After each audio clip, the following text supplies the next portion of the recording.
예, 먼저 간증 듣겠습니다. 2주 전에 간증했었는데요. 수련회 가기 직전까지의 그 과정 중에 있었던 일을 간증하도록 하겠습니다. 안녕하세요.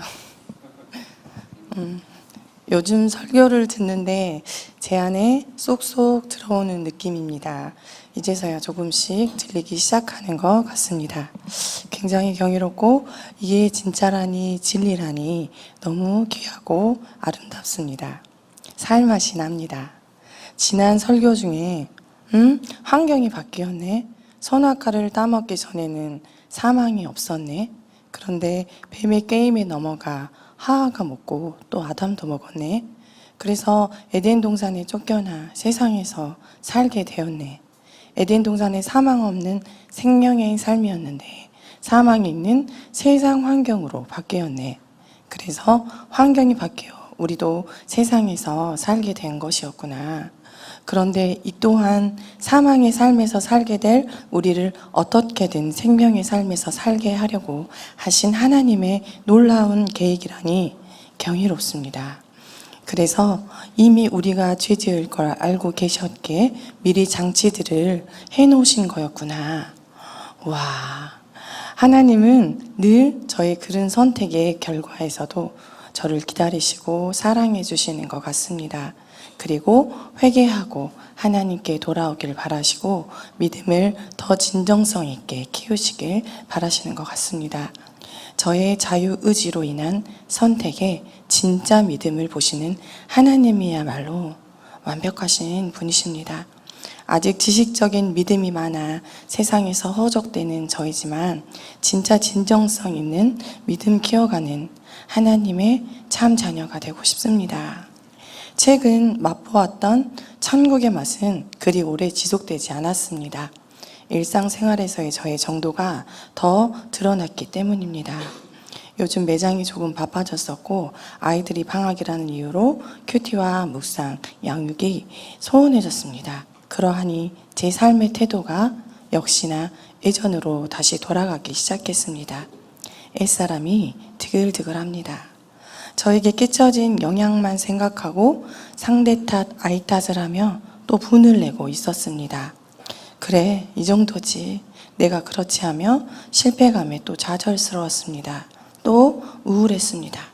그러면서 하나님은 살아계시지 하며 예수님의 핏값과 맞바꾼 그 귀한 선물을 저 편하자고 안도감으로 가져왔습니다. 전 그 안도감만 따먹고 죄책감은 묻어둔 채 나 믿음이 시작되었잖아, 과정이잖아 하며 저의 죄성을 약화시켜 버립니다. 이런 저의 믿음이 문제가 있으니 다시 점검해야 한다고 생각이 듭니다. 저에게 천국의 맛을 보여주신 하나님의 의도가 조금 알아집니다. 제가 세상에서 재미를 보며 살지만 하나님 안에 천국에서도 살고 싶어 양다리를 걸치니, 그래서 믿음의 성장이 더디니 안타까우셔서 천국의 맛은 이러하니라 하시며 제가 한 발짝 한 발짝 나아가기를 바라시는 마음으로 맛보여 주시는 것 같습니다. 예전처럼 깨달음에서만 멈추지 말고 실천하라. 너의 믿음의 정도를 보여라. 너의 원함을, 너의 부족을 보며 나와 함께 이겨내면 또 천국의 맛을 볼 것이라. 그렇게 제가 예수님께로 돌아오길 바라셔서 그랬구나가 느껴집니다. 이제 겨우 쬐끔 알아진 것인데 전 많이 되어가고 있다고 생각했습니다. 나 이제 좀 살겠구나 했습니다. 그동안 외로움에, 인정욕구에, 무시감에, 사랑받고 싶음에, 사단의 썩어질 것에 몰두하고 산 삶을 뒤로한 채 하나님 안에서 사랑하며 행복하게 살게 될 거라고 기대했습니다. 이제 믿음의 시작이고 불행은 끝났다고 생각했습니다. 그렇게 하나님과 함께 할 때 주신 마음 중 이제 진짜 남편을 복종하자, 그렇게 사랑해보자 하는 마음에 묵상을 합니다. 남편을 주께 대하듯 복종하라. 복종, 이 단어가 참 거슬렸습니다.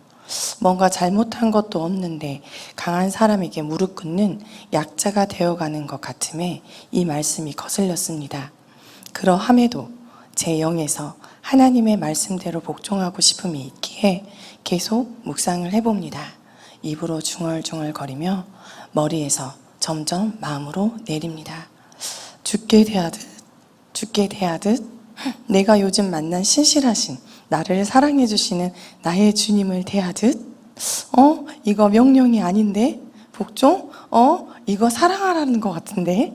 나의 사랑, 나의 주님 당연 사랑하니 기쁘게 해드리고 싶을 거고 그대로를 귀하게 생각하고 존중하고 싶을 것 같은데 그러니까 그런 주에게 하듯 내 남편에게 사랑하고 존중하라는 거잖아.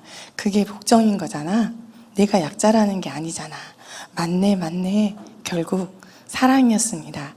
그래서 이해해주고 존중해줘야지, 사랑해줘야지 하고 교회를 다녀왔더니요. 집이 너무 더러웠습니다. 화가 또 치밀어 오릅니다. 복종하고 싶은 거랑 복종하는 거랑 다른 거구나. 이렇게 바로 저의 정도를 들추십니다.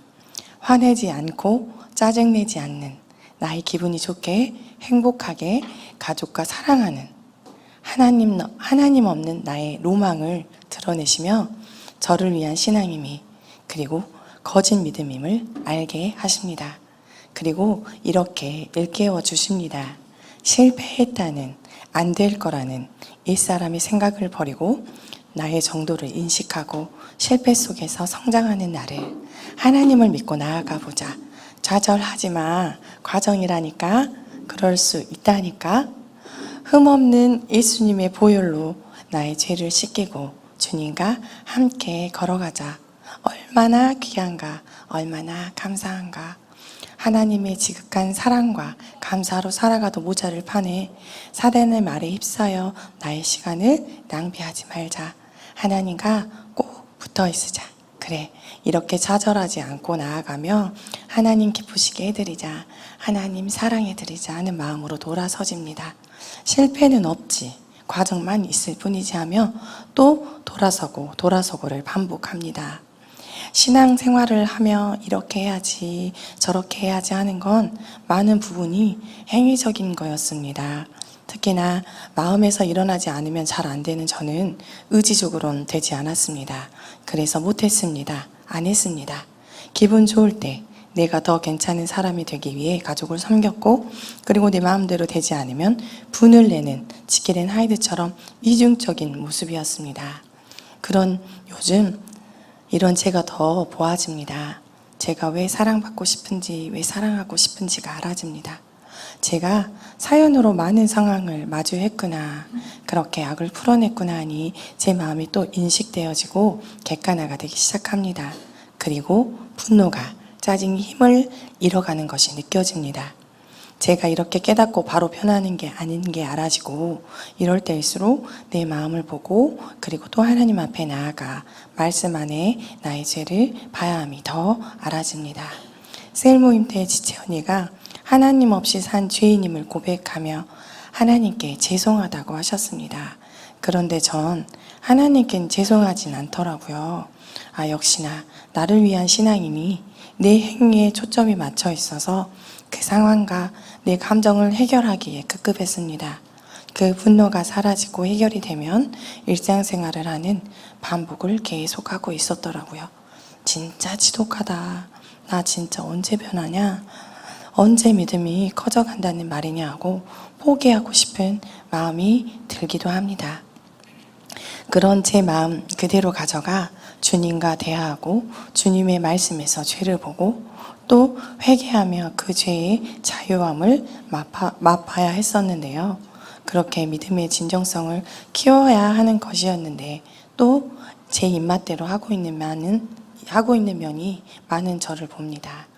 그렇게 마음대로인 저이지만 감사하게도 하나님과 함께 할 때 믿음이 차곡차곡 쌓여 행위가 아니라 자동으로 마음으로 되어짐을 경험하기도 합니다.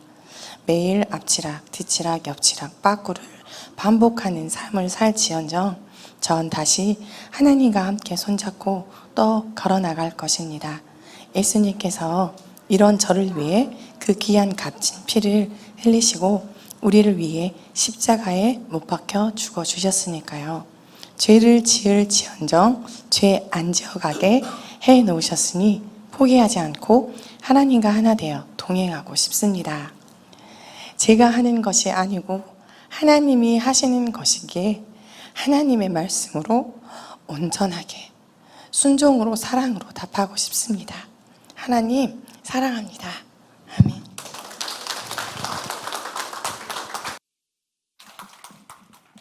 예, 감사합니다. 수련회 잘 다녀왔습니다. 모두 가지 못해서 아쉬움이 많이 있어요. 제가 어디 세미나 이렇게 가면 저보다 더 나은 목사님을 만날 때가 있죠. 그러면 제가 우리 성도들에게 많이 미안해요. 저 목사님을 담임 목사로 만났다면 우리 지체들이 이러이러한 도움을 받았을 텐데 내가 그 면이 없어서 또는 부족해서 그런 유익을 못 드리는구나 라고 많이 미안해 하거든요. 이번에 이 목사님은 하나님 살아계심을 정말 믿는, 그래서 교회 지체들이 하나님 살아계심을 생생하게 경험을 하게 하는 그런 목사님이세요. 제가 이번 세미나 갔다 왔는데 그 목사님께는 이런 면이 있어요 하는 것, 공통점이 있는 것 혹시 발견하셨어요? 믿음이죠. 저는 정말 믿음이 없어요. 근데 이분 정말 하나님 살아계심을 정말 믿고 하나님은 지금도 살아계시고 지금도 살아서 역사하신다. 그러니까 성도들이 하나님을 경험하면서 사는 거예요. 왜 우리가 무기력하게 신앙생활하죠? 하나님이 생생하게 경험이 안 되니까. 근데 그 교회는 하나님과 경험이 되는 거예요. 경험이. 그런 면에서 우리 지체에게 많이 미안했고요. 제가 믿음이 없는 그 밑에 제가 가끔 이야기하는 저의 특성적인 면이 있어요. 그게 뭐냐면 저는 확실하지 않으면 시도를 못해요. 그러니까 그 믿음이 있는 목사님들도 처음에는 자기가 경험 안 해보는 거잖아요. 그러니까 시도할 때 주저되죠. 근데 그분들은 한단 말이에요. 믿음이 있으니까. 근데 저는 이렇게 갖고 확실히 하나님 역사하신다는 게 보여야, 그게 알아져야 저는 시도를 하는 거예요. 그러니까 믿음의 시도를 제가 못 하는 거예요. 이제 그 교회 우리 지체들이 이제 보고 예수 믿는 신앙을 이렇게까지 할 수 있는 거구나. 교회가 이렇게까지 될 수 있구나. 건강한 교회 모습들을 보고 도전받고 왔어요. 그 교회는 셀 교회인데요. 셀 교회라고 하는 것은 원래는 우리나라 여의도 순복음교회 구역 예배에서 출발한 거예요. 그러니까 랄프 레이버라는 미국의 교회 성장학을 연구하는 사람이 한국의 여의도 순복음교회가 엄청나게 부흥을 했잖아요. 사실 그 부흥이 구역 예배 때문만 아닌데 성도가 많아지니까 관리 차원에서 구역 예배를 조영희 목사님이 도입한 건데 이분은 그 구역 예배가 크게 보인 거예요. 그리고 그걸 가져다가 셀이라는 이름을 붙여서 연구를 했어요. 그래서 교회가 어떻게 하면 성장할 수 있느냐. 그래서 셀이란 말은 세포잖아요. 세포의 특성은 번식하는 거잖아요. 그래서 그 번식하는 구역 예배라는 의미로 셀로 이름을 붙였고요. 그분이 구역 예배를 많이 성경적으로 발전을 시켰어요. 그게 이제 역수입돼서 한국으로 들어온 거예요.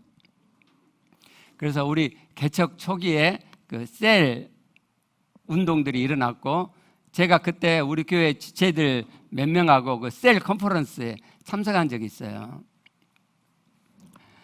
제가 이제 그 뒤로도 셀을 계속 이렇게 공부를 했는데 셀은요, 셀이 아닌 교회가 셀 교회로 바꿔가려면 토양작을 먼저 해야 돼요. 그냥 지금도 셀 합시다, 셀로 조직을 하고 셀은 이런 겁니다 라고 이야기하면 사람들이 셀을 안 하죠. 셀은 재생산하고 일꾼을 키우고 그 사람이 다시 또 다른 사람을 전도해 갖고 그 사람을 또 리더로 키우고 하나님의 제자로 만들고 이런 시스템이기 때문에 그냥 합시다 그러면 그걸 못해요. 그러니까 그렇게 할 수 있는 토양 작업을 해야 되는데 보통 한 1년 하거든요. 근데 저는 그 토양 작업을 무려 20 몇 년, 30년 가까이 한 거예요.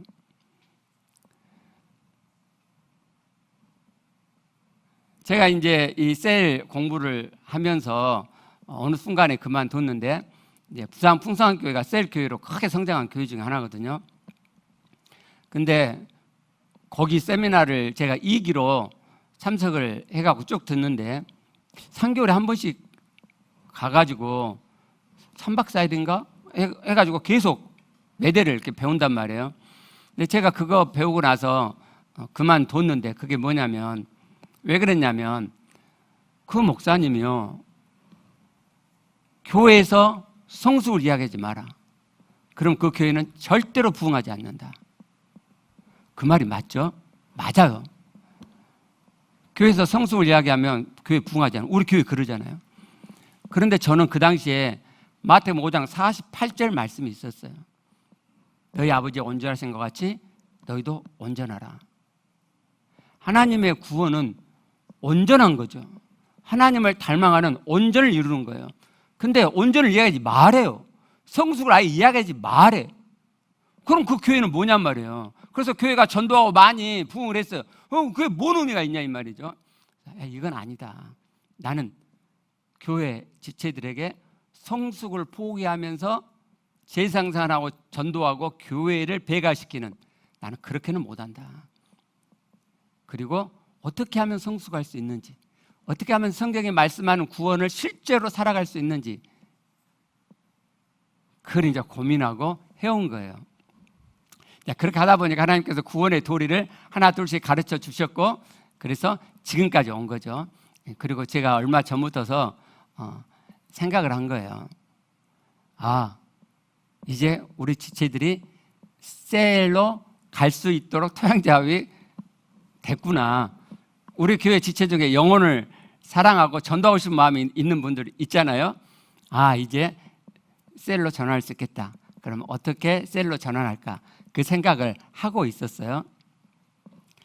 제가 셀에 대해서 여러분들에게 별로 이야기한 적이 없는데, 재생산에 대해서 제가 2번인가 설교를 했고요. 그리고 최근에 제가 하나님의 꿈은 이렇다라고 말씀을 드렸죠. 하나님의 꿈은 이 한 사람 한 사람을 구원시켜서 하나님 닮은 참 아들 만드시는 게 아니란 말이죠. 그렇게 하시는 목적이 있죠. 하나님의 꿈이 있다고요.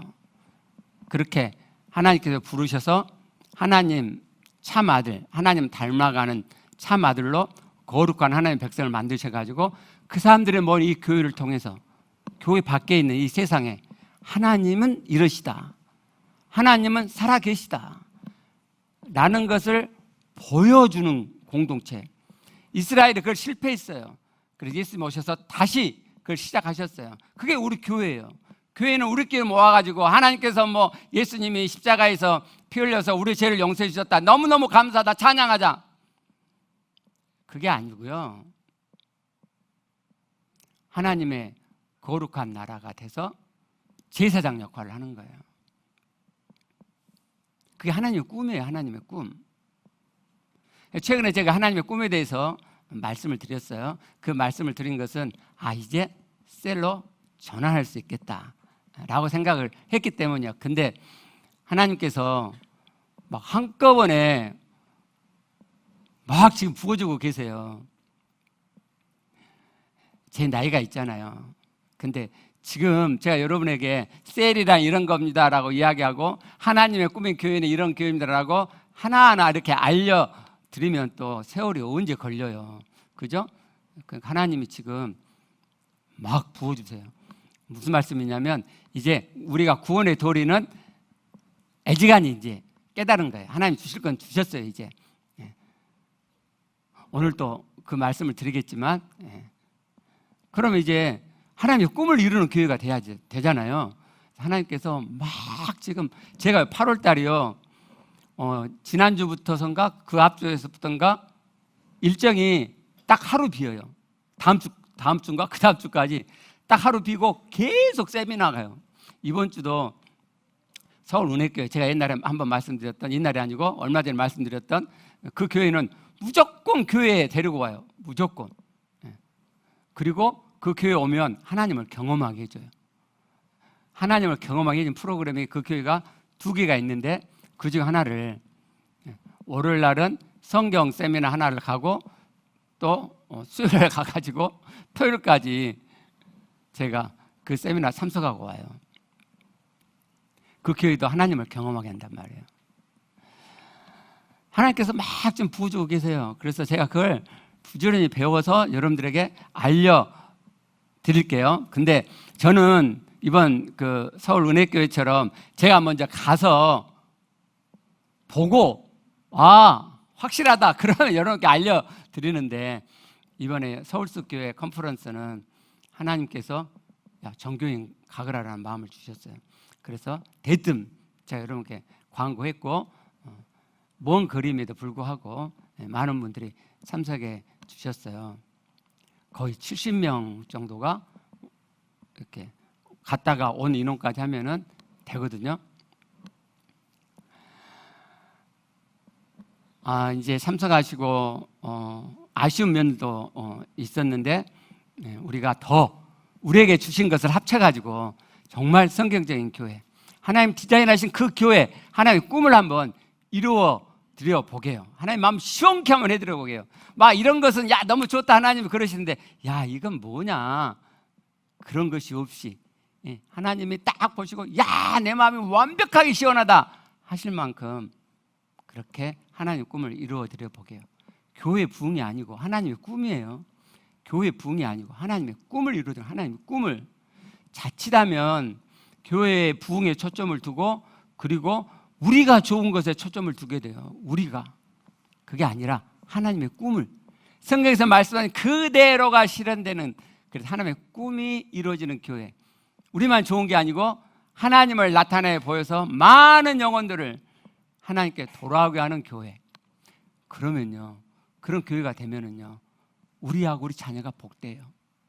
우리하고 우리 자녀가 복돼요. 그냥 하나님만 좋으시고 많은 게 아니고요, 그런 교회 한번 이뤄가 보실게요. 미안해요. 제 나이가 이렇게 되도록. 개척할 때 같이 했던 지치들 머리가 희끗희끗해요 지금. 너무 미안해요. 제 믿음이 부족해서 그랬고요.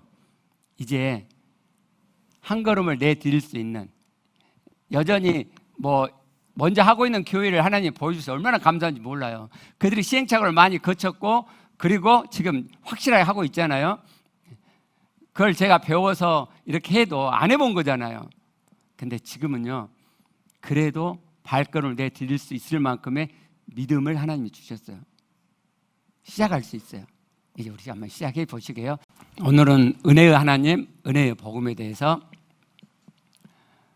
지난 주일날 드렸던 말씀을 가지고 은혜의 하나님, 은혜의 복음에 대해서 말씀을 드릴게요. 하나님을 바로 아는 것은 정말 중요하죠. 성경을 언뜻 보면 이거 해라, 이거 하지 마라 라고 하나님은 그런 요구를 하시는 분처럼 여겨져요.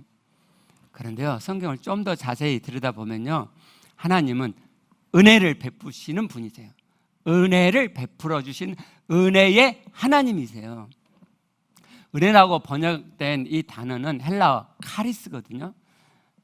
뭔가 좋은 것을 베풀어 주신다는 의미죠. 이 은혜를 받은 자의 상태를 이 카리스와 같은 어근을 사용해서 카라라고 그래요. 기쁨이에요. 하나님이 우리에게 뭔가를 베풀어 주세요. 그럼 그걸 우리가 받으면은 은혜니까 그냥 베풀어 주시는 거잖아요. 우리에게 기쁨이 있죠. 그래서 은혜의 하나님을 만나면 기쁨의 삶을 살게 돼요. 하나님의 오리지널 디자인 중 하나가 기쁨이죠. 반면에 성경에서 하나님은 이거 해라, 저거 하지 마라 라고 우리에게 요구하신 하나님이시다 라고 하나님을 만나게 되면 늘 뭔가를 해드려야 한다는 부담감, 그리고 그걸 못했을 때 죄책감으로 신앙의 삶을 살게 돼요. 끊임없이 나를 채찍질게 해서 이 말씀을 이루어야 하는 그런 노력을 경주해야 되는 신앙생활을 하게 돼요. 근데 은혜의 하나님을 만나시면, 오늘 은혜의 하나님을 만나시면, 아, 그게 아니구나. 하나님 은혜로 주신 거 믿음으로 내가 가져오기만 하면 되는구나. 그러면 하나님께서 하지 마라, 하라라고 이 말씀이 그냥 이루어져 가게 되는구나 하는 것을 아시게 돼요. 그래서 성경을 통해서 은혜의 하나님을 만나는 건 너무너무 중요하죠. 우리 먼저 에베소 1장 4절 말씀으로부터 한번 시작을 해보게요. 자, 창세 전에 그리스도 안에서 우리를 택하셨어요. 그 목적이 있는데 우리를 하나님 앞에 거룩하고 흠이 없게 하시려는 목적이에요. 그러니까 이렇게 되는 거죠. 사람들과 인격적인 사랑의 관계를 맺고자 하셨던 하나님께서는 죄 짓지 않는 삶을, 하나님 말씀을 이루는 삶을 살려면 사람 안에 하나님이 들어가셔서 그 사람 안에 그 하나님께서 가득해지셔야 되는 건데, 그렇게 해갖고 사람을 창조하면 사람에게 하나님이 강제적으로 주권적으로 들어가시는 셈이 되잖아요. 그래서 그 사랑의 관계는 인격적인 관계가 아니기 때문에 하나님께서 들어가지 않으시고 하나님이 없는 상태에서 인생을 시작하게 하셨어요. 이때 하나님 없는 상태에서 사단이 미혹을 하게 되면 사람은 반드시 죄를 짓게 돼요. 하나님 그걸 아셨다고요. 그래서 창세 전에 하나님께서는 인생이 죄질 걸 이미 아시고 그리스도 안에서 그들을 거룩하고 흠이 없는 자로 만드시려고, 그 말은 그리스도로 인한 구속, 죄사함을 이미 계획하신 거죠. 그죠? 하나님이 그렇게 계획하셨어요. 그게 은혜죠. 하나님이 계획하신 거예요. 우리가 죄를 짓는데 그 죄가 아무런 문제가 안 되게 하나님 앞에 거룩하고 흠이 없는 자로 서게끔 하나님이 계획하셨어요. 그리고 그것을 실행하셨죠. 그래서 그리스도의 십자가의 그 피가, 그 죄사함이 우리에게 은혜죠. 은혜. 갈라디아 2장 20절 말씀을 다시 우리 봐볼게요. 자, 내가 그리스도 십자가에 못 박혔어요. 내가 못을 박았냐요? 아니죠. 하나님께서 우리를 그리스도 십자가에 못을 박으셨어요. 그게 은혜란 말이에요. 아, 이게 왜 은혜지? 로마서 6장 6절 말씀을 보면 우리의 옛사람이 예수와 함께 십자가에 못 박힌 거죠. 그러니까 하나님께서 우리의 옛사람을 십자가에 못을 박으셨어요. 이게 은혜라니까요. 못 박힌 것은 죄의 몸이 죽어요. 그리고 다시는 우리가 죄에게 종로하지 아니하도록 하기 위해서 우리의 옛사람을 십자가에 못 박으셨다고 말씀하죠. 그러니까 갈라디아 2장 20절에 내가, 나 전체가 아닌, 내 존재 전체가 아닌 나의 옛사람이 십자가에 못 박힌 건데, 그러면 죄의 몸이 죽어요. 죄의 몸은 로마서 7장에 가면 육체라고 표현이 되거든요. 그러니까 우리가 몸이 있잖아요. 몸뚱아리라고 하는 몸이 있고, 이 몸뚱아리 안에 죄성이 거하기 때문에 이 육체는 죄를 지을 수밖에 없어요. 근데 그 죄를 짓는 죄의 몸이 십자가에 못 박혀 죽었어요. 하나님 그렇게 하셨어요. 그러면 죄에 대해서 죽은 자가 된단 말이에요. 죄를 짓는 나의 몸이 십자가에 못 박혀 죽어버렸어요. 그러면 죄를 짓는 나가 죄와 아무 상관없게 되는 거죠. 그게 죽은 몸이에요. 그래서 죄에게 종노하지 않게 되는 거예요. 내가 현실 세계에서 나의 육체로 죄를 짓지 않는다가 아니고 지난주에 말씀드린 것처럼 하나님은 영이시고 영원 세계에 계시죠. 영이신 영원 세계에 계신 하나님께서 그 영의 영원 세계 속에서, 그 가운데서 나의 옛사람을 십자가에 못 박아 버리셨어요. 그것이 내 이성으로는 이해가 안 되지만 그걸 믿음으로 가져오면 내 영에서 실제가 된단 말이에요. 그리고 그 실제로 영에서 죽어버린 내 옛사람을 믿음으로 가져온 그 실제 이제 옛사람을 십자가에 못 박아 죽이는 삶을 사는 거죠. 즉 죄를 안 짓는 삶을 살아가게 된단 말이에요. 믿었을 때, 믿어서 조금 믿은 게 아니고 내 영에서 실제가 될 만큼 믿었을 때, 그러면 여러분이 거기서 은혜의 하나님을 만나요. 나는 믿기만 했잖아요. 근데 내 옛사람이 죽었어요. 죄와 아무 상관없어요. 은혜잖아요. 하나님이 해주신 거잖아요. 내가 죄를 안 지어가고 죄와 상관없는 게 아니고 하나님이 나의 옛사람을 십자가에 못 박혀 죽어서 죄의 몸이 죽은 자가 된, 죄에 대해서 죽어있는 자가 됐단 말이에요. 하나님 베풀어 주신 거죠. 그 은혜예요, 은혜.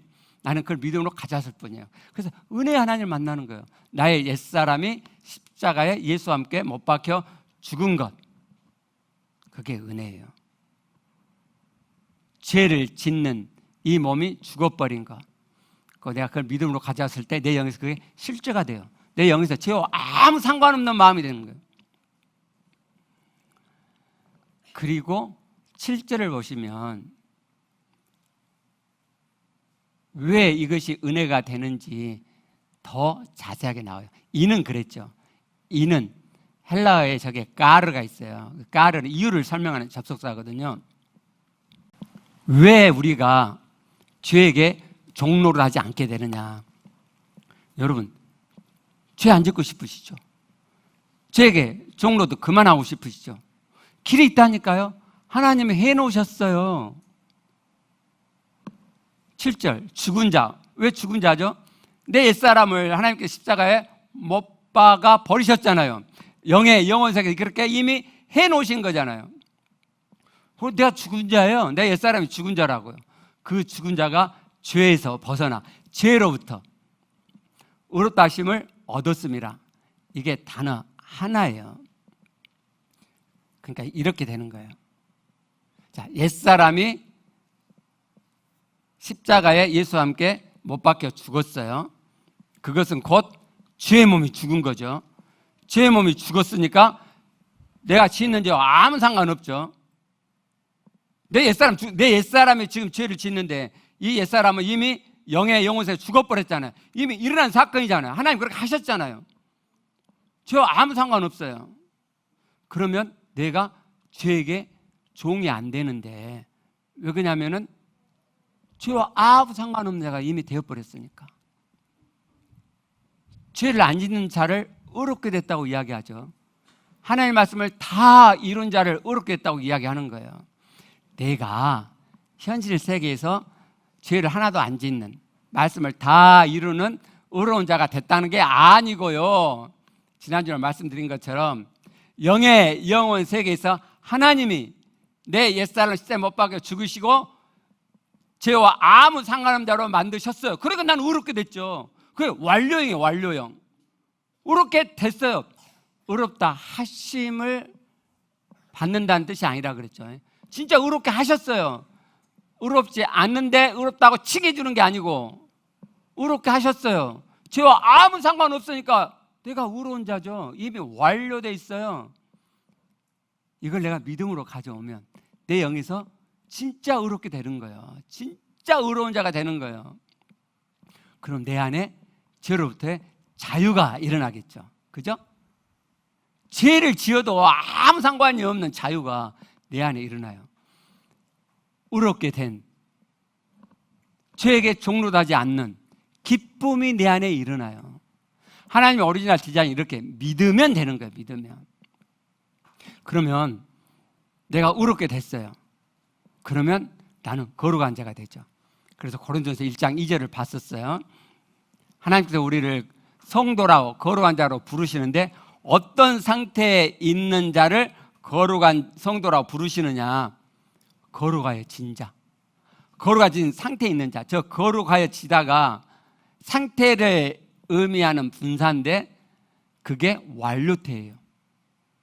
그러니까 하나님이 우리를 너 거룩한 성도야 라고 부르실 때 그때 우리의 상태가 어떤 상태냐? 이미 거룩해져 있는 상태라고요. 왜요? 조금 전에 설명드렸잖아요. 이미 의로움이 완료된 상태니까, 이미 의롭게 되어 있으니까 우리는 완벽하게 하나님 안에서 영의 영혼 세계 가운데서 이미 거룩한 자예요. 믿으면, 이걸 믿음으로 가져오면 내 영에서 실제가 되는 거예요. 내가 현재 이 현실 세계에서 옛사람으로 죄를 막 짓고 있어도 아무 상관없이 내 영에서는 이 믿음으로 거룩한 자라는 거룩함이, 거룩이 뭐죠? 깨끗해진다는 의미가 아니고요, 하나님적이란 말이에요. 세상과 다른, 분리되어져. 세상은 죄가 드글드글 막 더러운데 우리는 하나님적이 됐단 말이죠. 여기와 구별되어 있는 하나님적인 사람, 하나님을 닮은 자가 돼 있다 이 말이에요. 믿으면, 하나님 그렇게 해놓으셨는데 믿으면 그게 내 것이 돼요. 근데 내 영에서 짓는 죄와 아무 상관없이 거룩함이 막 내 안에 일어나는 거룩함이, 나는 거룩하다, 나는 거룩하다. 자, 미쳤어요? 네가 죄 하나도 안 지어? 하나님 안에서, 그리스도 안에서 하나님이 나를, 여러분을 의롭게 이미 완료하셨어요. 제발 여러분이 짓는 죄에 종로를 하지 마세요. 왜 거기에 묶여 사세요? 왜 죄책감으로 사세요? 그래서 제가 지난주에 말씀드렸잖아요. 죄책감을 갖는 건 그건 불신앙이다. 하나님 말씀을 믿지 않는 불신앙인 거예요. 그건 은혜예요. 하나님이 저와 여러분을 거룩하게 이미 완료해 놓으셨어요. 그래서 우리는 성도예요. 그래서 성도라는 이 단어가 너무 중요한 거예요. 너무 값진 거예요. 성도. 평신도를 그냥 성도라고 값어치 없게 말하는 게 아니고요, 성도가 목사부터 귀한 직책이에요. 직분이에요, 직분. 로마서 6장 11절 말씀을 봐요. 그래서 바울이 이렇게 말씀하는 거예요. 그리스도 예수 안에서 하나님께 대하는 살아있는 자로 여길지어다. 내가 죄와 아무 상관없는 자가 돼 있어요. 의로움이 완료돼 있어요. 이미 의롭게 되어 있어요. 그리고 이미 거룩하게 되어 있어요. 그럼 하나님께 살아있죠. 그죠? 하나님께 살아있단 말은 하나님과 관계가 이미 이루어져 있죠. 우리 그런 거 있잖아요. 옛날 코미디에 뭐 오음에 기죽어. 그죠? 우리 하나님 앞에 딱 서면 오음에 기죽죠. 그죠? 내 죄를 보면 하나님께 기가 죽어. 그래서 하나님 뭐, 그게 아니고 하나님께서는 나를 이미 의롭게 하셨고 영에서, 영원 세계에서 거룩함을 다 이미 이루셨어요. 그러니까 하나님께 살아있죠. 아니, 하나님이 저와 여러분을 보시고 아, 이 자식 봐라, 죄 지었는데 뭐 뻔뻔하게 뭐 지가 내 앞에서 살아있는 것처럼 저렇게 뻣뻣하게 오지? 하나님 그러시겠어요? 아니라니까요. 여러분 죄책감 갖고 하나님 앞에 나가보세요. 아, 이 자식아, 지금도 말씀을 안 믿냐? 그리스도의 피가 네 죄를 다 사했냐? 내가 이미 너를 저와 아무 상관없는 자로 예수와 함께 십자가에 못 박아 죽였냐? 널 그렇게 의롭게 했냐? 널 거룩하게 이미 해놨냐? 근데 뭐가 더러운 것처럼 그래 고개 푹 숙이고 기가 죽어서 나한테 오냐? 내 아들아, 좀 믿고 살아있는 자로 나와 사랑의 관계 속에 들어가자 라고 말씀하는 거죠. 자, 에베소 2장 6절 말씀 봐봐요. 그리스도 예수 안에서 함께 하늘에 앉히시니 라고 말씀하죠. 하늘에 우리를 앉히셨어요. 자, 이 말씀만 처음에 딱 보면 이게 벙찌는 말씀인데 영의 영원 세계에서 우리를 이미 하늘에 앉히셨어요. 그러면 앞에 말씀과 이어보면 금방 이건 그렇지 당연한 말씀이지가 되죠. 그죠? 이미 우리가 의롭게 됐잖아요. 완료됐잖아요. 의로움이 이미 거룩함이 다 완료돼 있잖아요. 그러면 당연히 하늘에 가 있는 거죠. 그죠? 그리스도와 함께 하나님께서는 우리를 그리스도와 연합된 자로 삼으셨어요. 그래서 그리스도와 승천할 때 함께 연합되어 하늘에 앉히게 하셨어요. 신앙생활 하시다 보면 구원 받았나 못 받았나가 늘 걱정되죠. 그렇죠? 특히 우리 교회 성도들 그러죠. 다른 교회처럼 구원의 확신 막 심어주고 그걸로 끝이면 너무너무 좋은데 아, 이놈의 교회는 하나님의 말씀으로 이루어가는, 구원을 이루어가는 여정이 우리에게 있는 거다라고 가르치잖아요. 그러니까 뭐 구원의 확신을 가졌다가 또 제가 그 두 개를 다 말씀드리지만 이렇게 막 그러죠. 근데 이제 그러실 필요가 없어요. 하나님께서 영의 영원 세계에서 우리 이미 하늘에 앉혀 놓으셨어요. 그럼 우리 이미 천국 가 있는 거죠. 그죠? 이미 우리 구원이 다 이루어져 있는 거죠. 그렇죠? 이 말씀을 믿음으로 가져오면 내 마음에 안식이 있는 거예요. 안식이. 평안이 있게 돼요. 불안과 긴장이 없어요.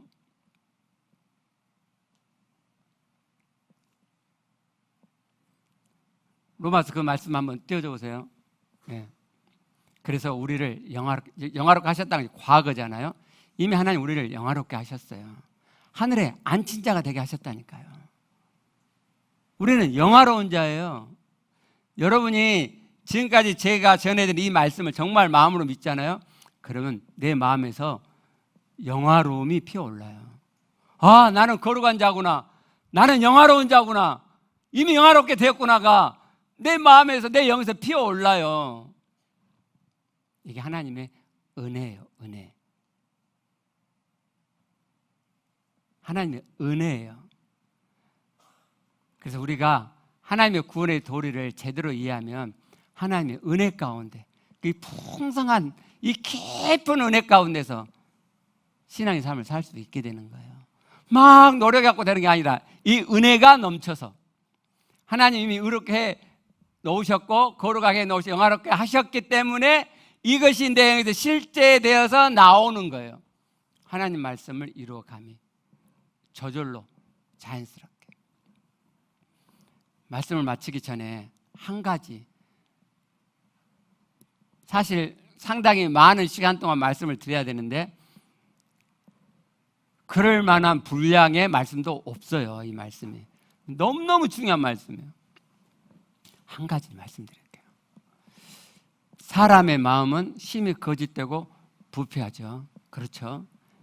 제가 저를 봐도 그렇고 제가 목회하면서 이렇게 보면 정말 거짓돼요. 제가 여러분께 민마음 좀 보세요. 민마음 좀 말하는 이유가 뭐냐면 우리 마음이 거짓되기 때문이에요. 나한테 속는다고요. 신앙생활 아무리 좋다고 사람들이 저 사람 신앙 좋잖아요. 맞아요. 좋은 면이 있죠. 그러나 거짓돼요.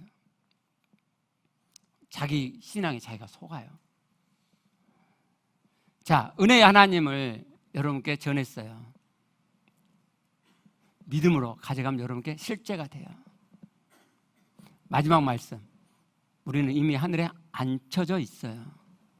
이미 천국에 가 있단 말이에요. 나는 내 이성으로는 전혀 실감이 안 되는데 내가 믿음으로 가져오면 내 안에서 진짜 그 실제가 돼요. 근데 거짓되고 부패한 이 사람들은 하나님의 은혜만 가져와서 뚝 따먹고 말아요. 그게 제일로 걱정이 되는 거예요. 이렇게 생각하시면 아주 쉬워요. 내가 진짜 믿으면은 하나님의 은혜의 말씀들 진짜 믿으면은 내 영에서 실제가 되죠. 실제가 되면 그게 흘러나와요. 그러면 하나님의 구원을 이루어가는 삶을 저절로 자연스럽게 살게 되는 거예요. 근데 그렇게 안 해. 그리고 은혜만 따먹고 나는 지금 천국에 가 있어. 하늘에 앉혀져 있어. 나는 어떻게 살아도 나는 구원받으면 하늘에 앉아 있잖아 라고 그 지식적으로만 가져. 지식적으로만. 하나님은 그걸 지식적으로 사용해 먹으라고 주신 은혜의 말씀이 아니에요. 이게 안 나와. 그러면 뭐예요? 내가 진짜 믿는 게 아니죠. 그렇죠? 아직 안 믿는 거잖아요. 아, 내가 진짜 아직 믿는 게 아니구나. 믿음을 키워야겠구나. 믿음을 키워야지. 믿음을. 언제까지요? 이게 흘러나올 때까지. 조금이 아니라 막 흘러나올 때까지. 내 의롭게 됨이 내 안에 왕창 풍성하게 넘쳐 흐를 때까지. 내가 거룩한 자가 됐다. 내가 하나님적, 이 세상과 분리해서 하나님적이 됐다. 하나님을 닮아 있다. 내가 영화로운 자다. 하늘에 앉아 있다라는 것이 내 안에 가득 넘칠 때까지. 그래서 이 구원의 여정이 자연스럽게 막 되어질 때까지 내 믿음의 부족을 보시는 거죠. 그러지 않음에도 불구하고 나는 이미 은혜로 하늘에 앉아있는 자야. 그렇게 될까 봐 너무 제가 걱정이 돼요. 너무. 제가 이렇게 설교해도 이 설교를 제가 계속 하지 않을 거 아니에요? 그러면 여러분도 모르게 뚝 따먹고 그런 신앙을 하게 돼요. 정말 조심합시다. 아니, 저거 이렇게 같이 가시면 돼요. 다 돼요. 근데 이렇게 하시다 보면 자기 홀로 신앙생활을 막 이렇게 하시는 분이 있어요. 그러면 자기 필요한 것만 말씀 중에서 가져가시더라고. 자기 나름대로 뭔가 막 신앙생활을 해요. 사람들 보기에는 굉장히 멋들어지고 신앙 있는 것처럼 보이는, 진짜 있어요. 신앙적인 면이. 그러나 하나님의 구원을 제대로 이루어가지는 않죠. 우리 그렇게 옆으로 세지 말고 하나님이 말씀하신 구원의 그 도리를, 우리에게 지금까지 가르쳐 주신 이 도리를 그대로 이루면서, 그러면서 하나님의 꿈을 이루어가는, 그래서 그 안에서 하나님 마음을 시원케 해드리고 우리도 그 엄청난 복락을 마음껏 맛보고 누리는 그런 구원의 여정을 함께 가셨으면 좋겠습니다. 네, 기도하시겠습니다.